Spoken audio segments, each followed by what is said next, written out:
Yo, what is going on, guys? Welcome to my review for episode 122. The amount of hype in this episode is just so real. The way they show Goku's shoelaces swaying in the wind, the way they show Dispo's ears, the way they show 17's cloth swaying, Vegeta's gloves, Toppo's freaking mustache, man. Like, just the hype starting on this was just so...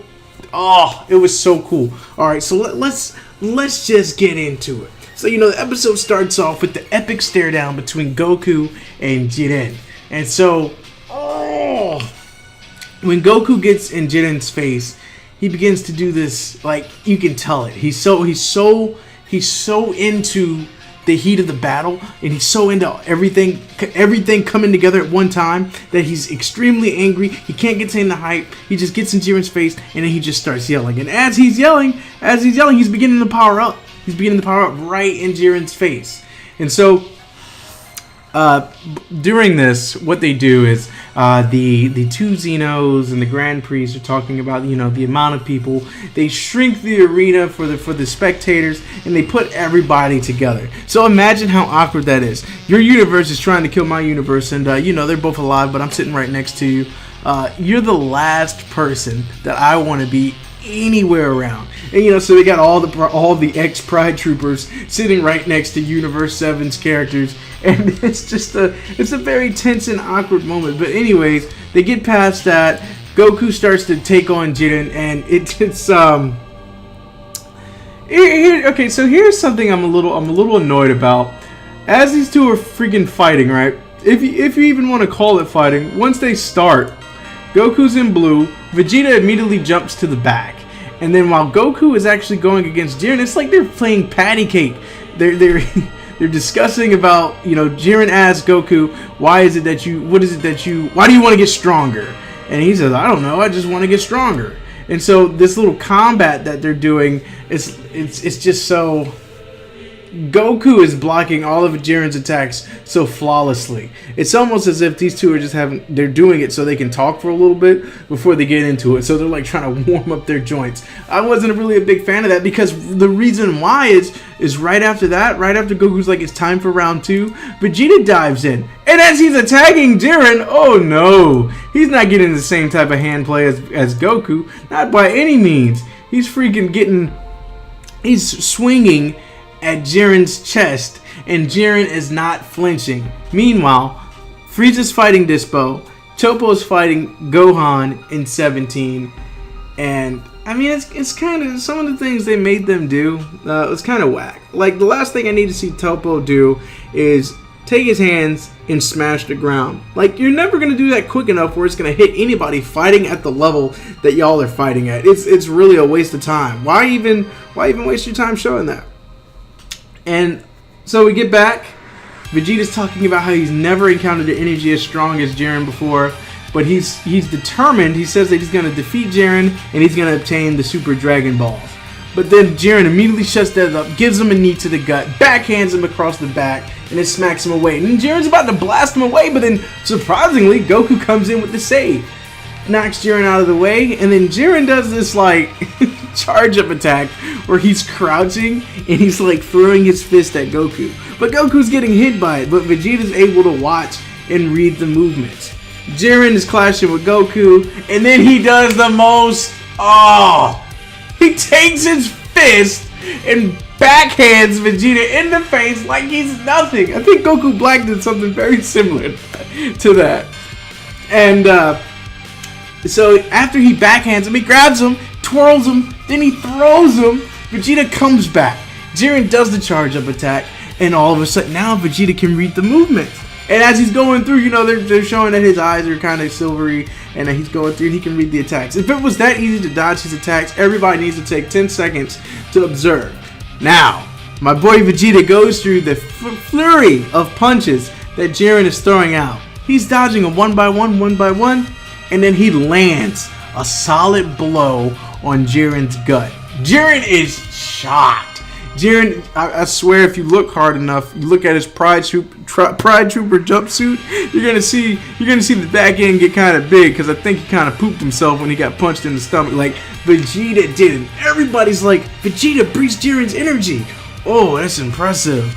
And Jiren's face has an absolute face of shock, none of which he ever showed when he was fighting Goku before. The Spirit Bomb and all of that stuff didn't make Jiren look the way that Jiren looked after he got hit by Vegeta. So next scene, afterwards, now Vegeta's going in, full fury, throwing punches, and this scene is so very well animated. It looks so good. But what kept turning me off, guys, it was like every 3 seconds we get a solid scene of animation, you're getting the crowd. We don't care about the crowd. We want to see more animation. Like, I want animation to last as long as it did, like when we saw Goku first fighting Jiren for the first time and he tapped into the Ultra Instinct. That's what I want to see. But nah, every time Vegeta's starting to do some good stuff, they kind of repeat the animations a little bit, cut to people talking, repeat the same animation again, get back to the people talking. It was getting kind of old because it was a really good scene. But during this, Whis is disclosing to everybody that maybe this is his way of trying to tap into Ultra Instinct by the way that he was dodging the attacks. He lands a solid hit on Jiren. Jiren flies back. Then Vegeta lands a solid kick. And he says, "You were faster and stronger than when you fought Kakarot." As always, my boy Vegeta's getting sloppy seconds. Jiren's not feeling it. He uppercuts Vegeta. Vegeta flies away. As he's flying away, he goes into a Gallic gun. Jiren does a shoulder bash into it. Comes, hits Vegeta. Freaking does a combo on him. And then he blasts him away. So, now we got a good solid, 5 scenes of Vegeta upside down, holding on to Jiren's blast, and he's trying his hardest to flip it. Okay, I mean, it was really cool, but why isn't anybody this whole time? Goku can use instant transmission. He could have instantly done instant transmission to yank Vegeta's leg out of the way, or he could have done instant transmission to, deflect the blow or something. There's anything that he could have done to help Vegeta get out of this, but he doesn't. But the animation here is pretty cool, as it's showing the blast be kind of transparent, and it's showing Vegeta underneath it, and he's struggling really hard. But then all of a sudden, Krillin yells, Vegeta of all people. I've never thought I would hear Krillin yell Vegeta's name like that. Boom! Big explosion. You see the red, and then you see a hint of yellow. So the assumption is that he was able to break through Jiren's blast with his own blast. The next scene easily transitions to Frieza standing in the middle of Dispo's attack. And this part was hilarious because my girlfriend and I, we initially watched the episode unsubbed, so there was no subtitles. So the whole time, she's not really into anime, so she was making fun of it. She was looking at the characters and she could see how they're talking. She's like, whatever they're saying is so predictable.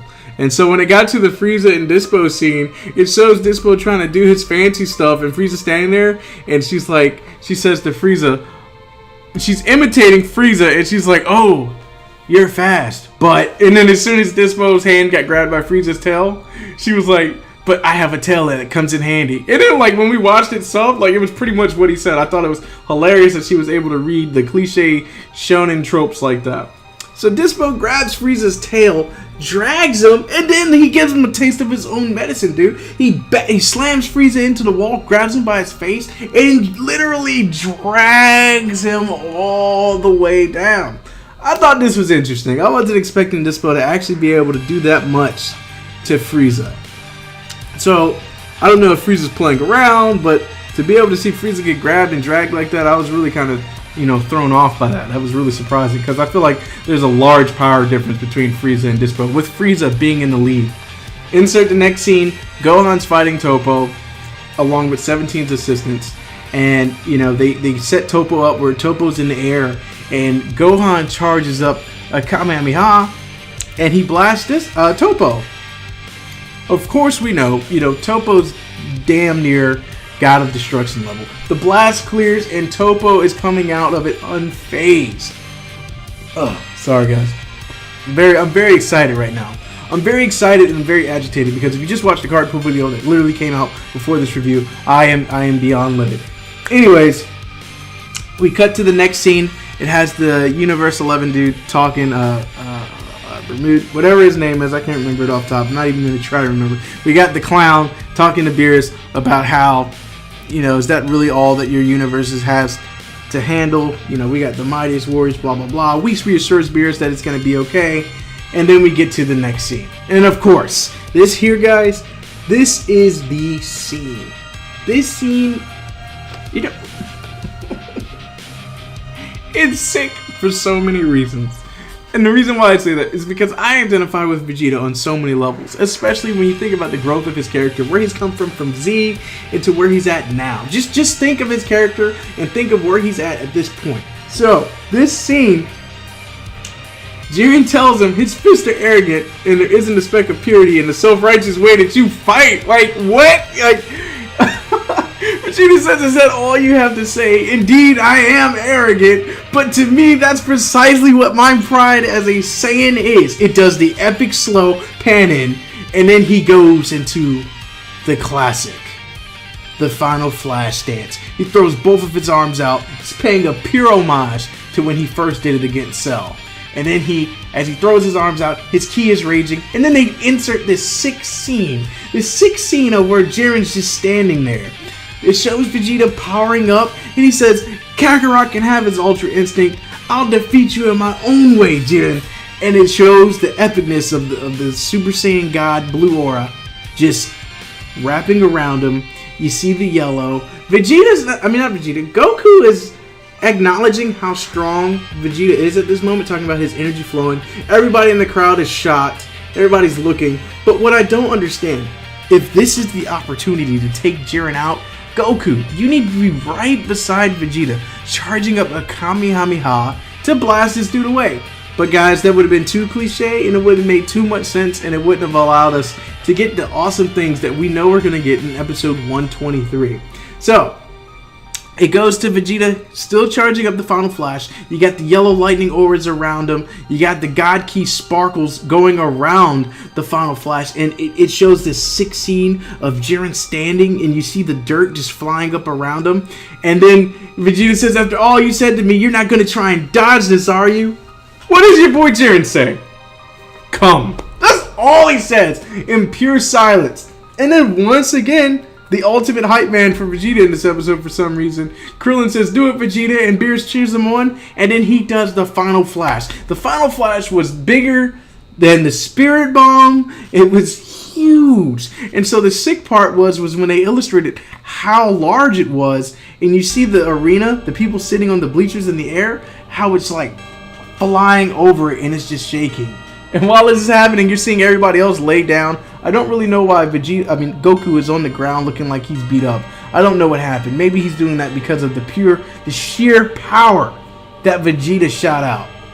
We get to this nicely animated scene where Vegeta's he's like exhaling and inhaling, and the detail on him is just absolutely phenomenal. Absolutely phenomenal. They clear away. They show the clouds panning away, the dirt clouds, and you see Jiren. And then Vegeta breaks into this laugh, and it was by far my most favorite ever laughing animation of Vegeta because it was so well done. Vegeta begins to talk about, how he defeated him, and then what happens? Of course, there's no body in the smoke. I swear, Jiren did instant transmission to psych him out. He had to have done a substitution jutsu, and that had to have been his clone that was on the ground when he got in front of Vegeta with a blast ready to blow at his gut. And then he says, oh, that force wasn't half bad. Puts Vegeta in a barrier, and I don't know what this thing is doing. But it's either hitting him really hard or it's sapping his strength, and then Vegeta just drops. He just drops. After all that screaming he does, he just drops. I'm so tired, and it's Dragon Ball, and it's to be expected, guys, but I'm just so tired of the typical, Vegeta is trying to intervene in what Goku's doing, and they use Vegeta as a benchmark for Goku to overpass against the enemy. I know it's Dragon Ball, but I'm just so tired of it. And so you hear Goku, it shows Vegeta's knees tumbling to the ground, and you see Vegeta just fall out, and Goku's like, Vegeta! And Vegeta's not done. And so here's my thing. Jiren does not eliminate anybody. And if he has, I mean it in the general sense of all these opportunities that he has to beat people, he's not doing it. And it's just what is the end game here? He's not killing him. It was at this very moment he could have literally, after he drained Vegeta or whatever he did in that orb he put him in, he could have thrown him out. And so as we see for the preview, well, before we even get to the preview, we got a new ending theme, and there's this guy named Anime Live Reactions. You know, he was covering this, and he was talking about how he didn't like the new song. He only heard it without the vocals. He only heard the instruments and so forth. Yeah, I actually like it. It's if I go back to my J-pop songs, there was an artist named Ayumi Hamasaki. It has her type of tone, her type of feel to it. I dug it. You know, it's kind of it's not as hardcore as the other ones, but it's definitely not a bad song in my opinion. You guys might not like it at all, but I mean, I listen to Japanese music, K-pop, all that stuff. I listen to it, and animes was the reason as to how I started listening to Japanese music and so forth. So, but anyways, I think it's pretty dope. But there's a scene here, guys, that you gotta pay attention to. The very end shows Vegeta with a darker blue hair, and it shows Goku with the with the Ultra Instinct eyes. It's very nice. Episode 123 shows Goku fighting Jiren. The episode doesn't look as well animated as this one, so I don't think Takahashi had anything to do with it at all, right? But Vegeta's getting up. He's not down, and at the very end, it shows Vegeta powering up. And the name of the episode is Body and Full Soul Vegeta something. I'll put it in the details. I don't really care, guys. I'm just trying to reiterate it as best as I can off top. But the episode was so good. Where does it go from here, guys? Where is like when this ends? What are we gonna get out of it? I think ultimately Vegeta's going to get a new form, and Goku's going to get a new form. I think they're going to be varying forms. But then I have flashbacks to when Gohan was fighting his dad, and he was telling him about how he wanted his own form, and, you know, something to make him different from Goku and Vegeta. So I don't think they're going to give Gohan a new form. Initially, I was thinking that Gohan was going to be the winner of this tournament. Save your judgments for later. I was seriously thinking Gohan was going to be the MVP of this tournament because Goku did exactly what he did in the Cell games. He said, you know, we're going to win because we got Gohan. Now, I don't know if it's exactly that if the verbiage is exactly that way, but I recall a conversation where he's like, everything will be fine. He's talking to Beerus, and he's like, because we have Gohan. Something very similar to those lines. And that's what he was doing in the Cell arc.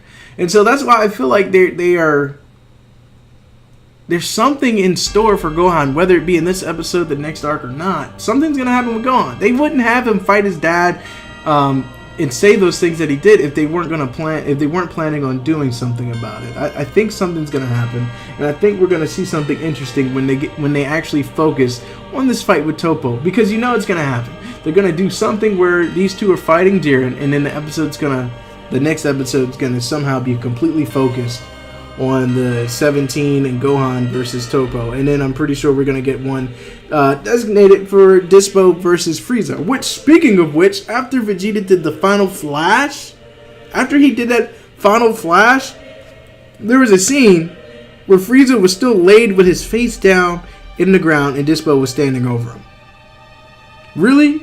I don't know if Frieza's playing Snake Eyes or what, bro, but I thought that was interesting.